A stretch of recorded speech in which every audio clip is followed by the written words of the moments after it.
नमस्कार,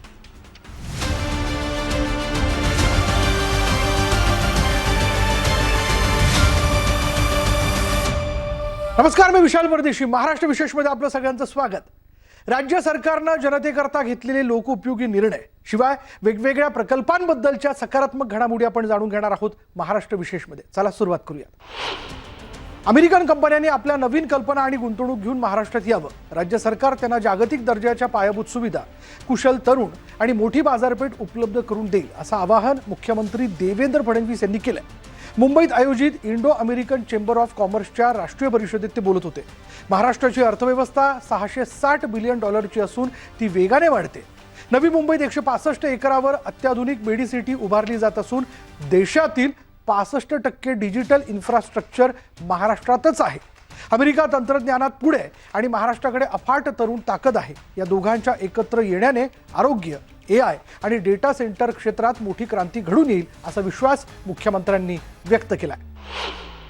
मुंबई आणि पुण्याच्या वाहतूक कोंडीतून नागरिकांना मोठा दिलासा मिळणार आहे. मुख्यमंत्री देवेंद्र फडणवीस यांच्या अध्यक्षतेखाली झालेल्या बैठकीत मीरा भाईंदर ते वसई विरार या नव्या मेट्रो 13 प्रकल्पाला आणि पुणे रिंग रोडच्या पूर्व विस्तारीकरणाला हिरवा कंदील मिळाला. जवळपास 17,725 कोटी रुपयांची मेट्रो 13 मीरा रोड, नायगाव, वसई, नालासोपारा आणि विरार या भागांना थेट जोडेल.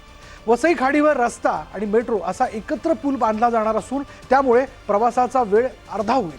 दुसरीकडे पुण्यात बाहेरून जाणाऱ्या वाहनांसाठी 10,502 कोटी रुपयांचा सोरतापवाडी ते वर्वे 31 किलोमीटरचा रिंग रोड बनवला जाईल आणि यामुळे पुण्यातील आणि मुंबई उपनगरातील वाहतूक कोंडीचा प्रश्न मोठ्या प्रमाणावर सुटणार आहे.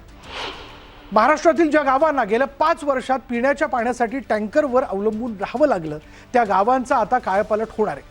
मुख्यमंत्री देवेंद्र फडणवीस यांनी जलयुक्त शिवार अभियान 3.0 अंतर्गत अशा सर्व टंचाईग्रस्त गावांचा प्राधान्याने समावेश करून जलसंधारणाची कामं वेगात सुरू करण्याचे कडक निर्देश दिलेत. मुंबईतील वर्षा बंगल्यावर झालेल्या बैठकीत त्यांनी स्पष्ट केलंय की या प्रकल्पांसाठी निधीची कोणतीही कमतरता भासू दिली जाणार नाही. स्थानिक गरजेनुसार तिथे पाणी साठवणुकीची आणि जलस्रोतांच्या बळकटीकरणाची कामं पूर्ण केली जातील. या योजनेमुळे टँकरमुक्त महाराष्ट्र घडवण्यास मदत होईल आणि ग्रामीण भागातील पाण्याचा प्रश्न कायमचा सुटण्यास मदत होईल. महाराष्ट्रातील तरुण पिढीला नशेच्या दुष्टचक्रातून बाहेर काढण्यासाठी राज्य सरकारने मोठा आराखडा तयार केला. मुख्यमंत्री देवेंद्र फडणवीस यांच्या अध्यक्षतेखाली झालेल्या बैठकीत नशामुक्त महाराष्ट्र धोरणाचा आढावा घेण्यात आला. या बैठकीत मुख्यमंत्र्यांनी सर्व शाळा आणि कॉलेज परिसर तातडीने टपरीमुक्त आणि अंमली पदार्थ मुक्त करण्याचे कडक आदेश दिले. तसंच नशेच्या आहारी गेलेल्या तरुणांना गुन्हेगार न मानता त्यांच्यावर उपचारासाठी प्रत्येक सरकारी वैद्यकीय महाविद्यालयात नशामुक्ती केंद्र सुरू केले जाणार आहेत. ड्रग्सशी संबंधित गुन्ह्यांच्या त्वरित निकालासाठी फास्ट ट्रॅक कोर्ट स्थापन केलं जाईल. तरुण पिढीचं आयुष्य उद्ध्वस्त करणाऱ्यांवर कठोर कारवाई करण्याचा इशारा मुख्यमंत्र्यांनी दिलाय.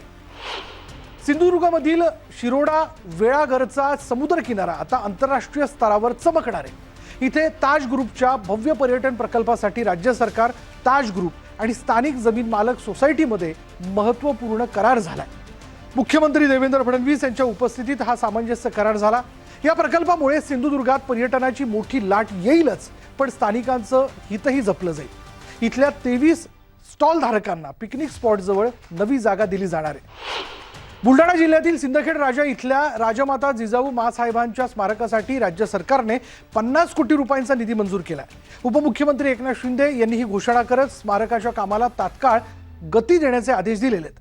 याआधी जिजाऊ सृष्टीच्या कामासाठी दिलेल्या निधीतून 27 कोटींचं काम पूर्ण झालंय. आता लखुजी जाधव यांच्या ऐतिहासिक वाड्यातील प्रत्यक्ष स्मारकाचं काम सुरू करण्यासाठी हा नवा 50 कोटींचा निधी वापरला जाईल.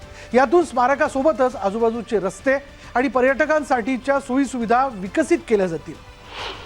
लोहगाव उपजिल्हा रुग्णालय नागरिकांच्या सेवेत तातडीनं सुरू करण्यासाठी आवश्यक परवानग्या, मनुष्यबळ आणि पायाभूत सुविधांची कामं कालबद्ध पद्धतीने पूर्ण करण्याचे निर्देश उपमुख्यमंत्री सुनेत्रा अजित पवार यांनी दिले. सह्याद्री अतिथीगृह इथे झालेल्या उच्चस्तरीय बैठकीत त्यांनी पुणे जिल्ह्यातील प्रलंबित आरोग्य प्रकल्पांचा आढावा घेतला.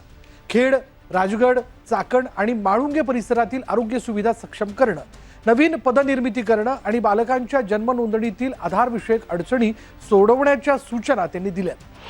यानंतर महाराष्ट्र विशेषमध्ये इथेच थांबणार आहोत. पहा फक्त न्यूज 18 मराठी, आवाज महाराष्ट्राचा.